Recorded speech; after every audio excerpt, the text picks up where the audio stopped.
Hey everyone, facing the gaming environment error temporarily unable to switch accounts message in Mobile Legends Bang Bang?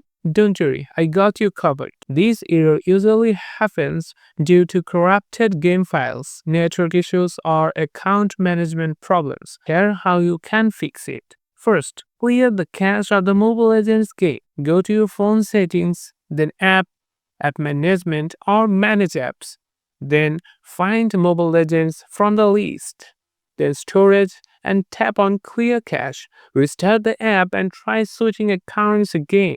If that doesn't work, check your internet connection. Switch between Wi-Fi and mobile data or see which works better. A stable connection is necessary for account switching. Next, ensure your game is up to date. Head to the Google Play Store and search for Mobile Legends and check for updates. Outdated versions may cause compatibility issues. If the error persists, try reinstalling the game. Uninstall Mobile Legends, restart your phone, and reinstall it. This often resolves file corruption problems. Finally, if none of these work, try logging in using a different device to see if the issue is specific to your phone. That's it. You should now be able to switch accounts without seeing that error. If this was helpful, don't forget to like and subscribe for more gaming tips. See you in the next one.